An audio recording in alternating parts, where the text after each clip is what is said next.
Okay.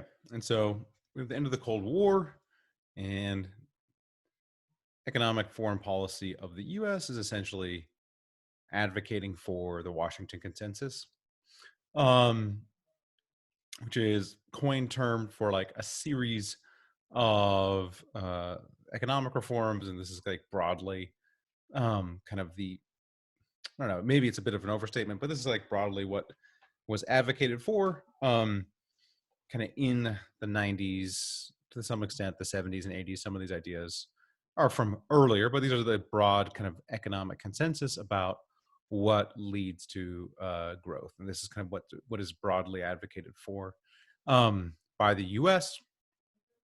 Or they project as these are the types of policies that you want to adopt if you want your economy to grow.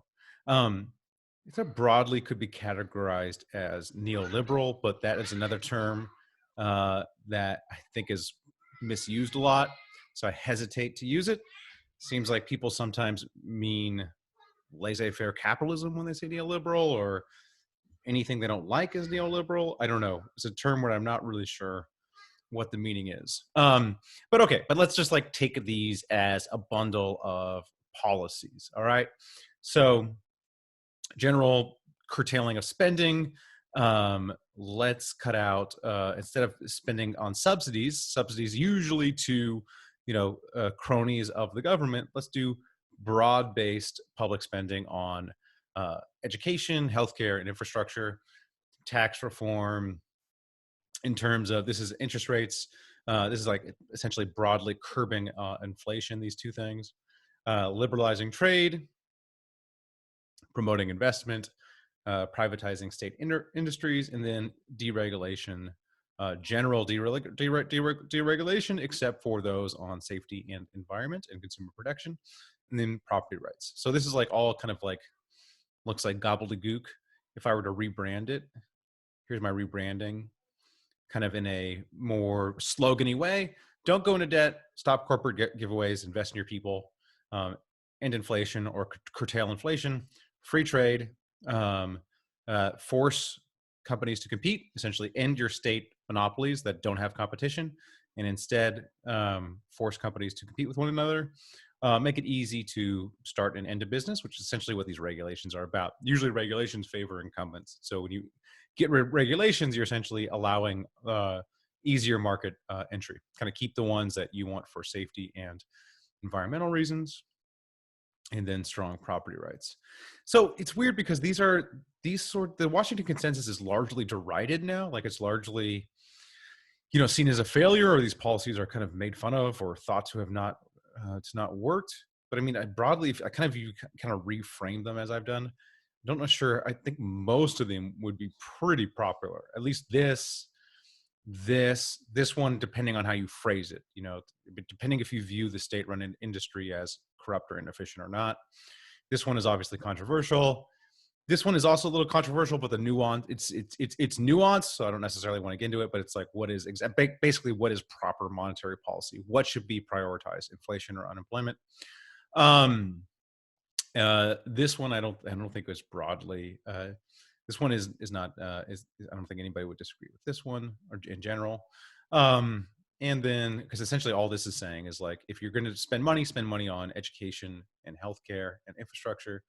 This one is a bit controversial in terms of it's often characterized as austerity. I would say in general, don't go into debt in times of not crisis. So in crisis, it might be okay to run deficits.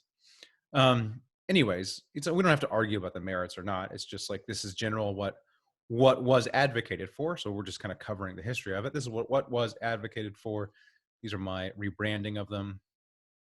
And so generally the critiques are, there's critiques of the Washington consistent or broadly neoliberalism coming from a variety of sources, maybe every source, depending on what department you're in.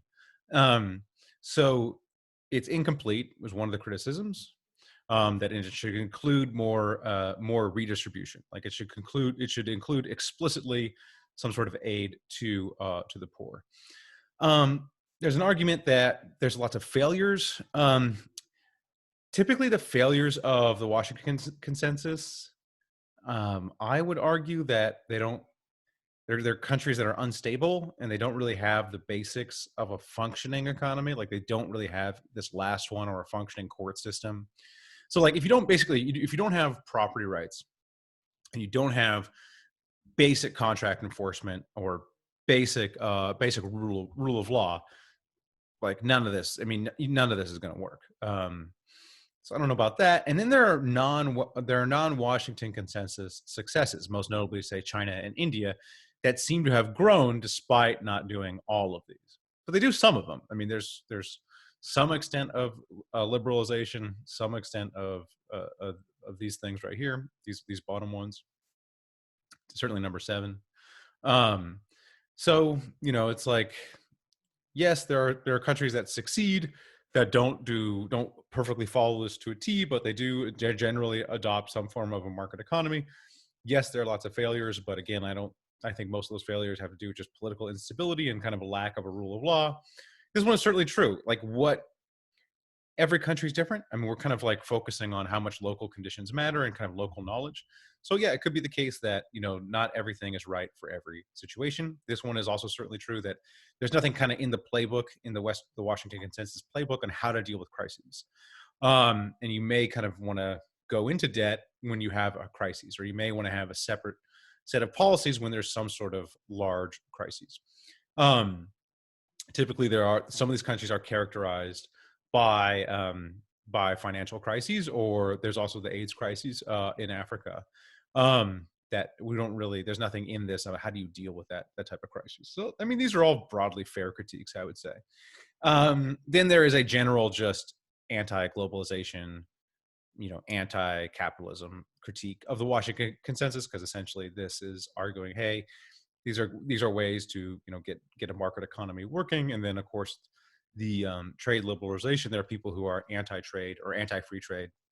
And we'll cover that in a later lecture. There are certainly that's a perfectly defensible position to take. Okay, so we have this broad consensus, kind of falls apart in the past 20 years or so, for a variety of reasons. We can look at the actual track record in terms of there's a very recent paper. So I would kind of take this with a grain of salt. This is a super recent paper. I looked at it. I read it.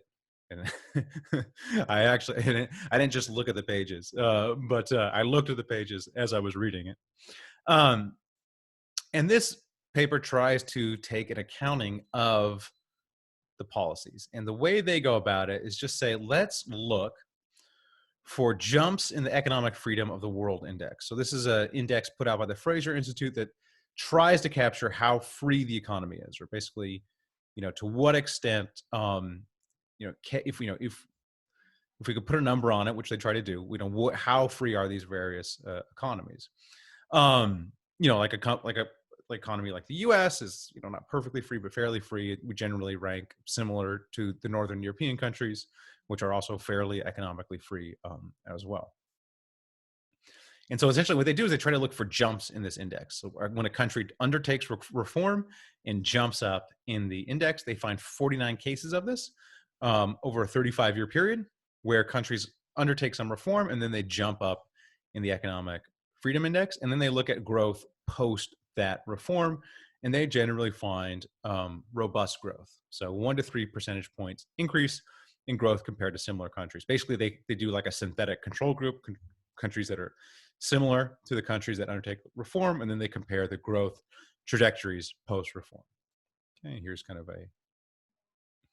this is essentially what their paper looks like. So you have kind of your countries are growing. This is the year that they reform. You see a jump up in that economic freedom, and you see the growth. So this Washington Consensus, like I said, it gets derided a lot, and I think maybe there are pieces of it that are not necessary, but broadly, I think there are some parts of it that are still good advice. With the caveat that one size doesn't fit all, and that it doesn't really have a specific way to deal with crises. But generally, if you want your country to grow, my reading of the data, my reading of the history is that these are broadly policies that would lead to growth as long as you have rule of law, property rights in place. Okay. Over this period, it's also important to see what is happening in the world. And so this kind of post Cold War period actually sees a lot of growth in terms of overall growth in the world and kind of a equaling of the distribution. So, before 1975, we have a lot of really poor countries, primarily in Asia and the Pacific. And then after 1975, these countries grow and we see a much more equal world distribution. So you kind of have these two humps. Well, in 1800, everyone's poor. In 1975, you have these two humps. You have the developed world over here, and then the developing world over here. You have a large catch up. Most of this is driven by India and China, although not all of it. It's just kind of important to keep this in mind that this period, post Washington consensus did see a lot of development in the developing world. Whether again, that's not all contributed, or most of it's actually not contributed, but not attributed to the Washington consensus. Most of these reforms in these countries that provide growth, like India and China, were inward led. They were not coming from the outside. Okay, and then also you can see the relative success of Africa here. Africa is blue, so you have a lot of growth in Africa, and I believe like 7 of the 10 fastest growing countries today are all in Africa. All right, let's take a break before. So that is our Cold War tour. We kind of little all over the place. But we sort of started with the theories, the differences between capitalism and socialism. We kind of saw how the reality was in terms of how the economies operated in both places. And then we saw kind of US foreign policy throughout the period. How do they export it? So you have those covert episodes with the CIA. You have the initial successes of the Marshall Plan and the land reforms. Then you have like CIA kind of overthrowing governments that are unfriendly to the US. You have the failures in Vietnam, and then you have this broad Washington consensus that has a mixture of success and failure into this later period. Okay, we're gonna take a break, and then we're gonna go through the case study that is Chile.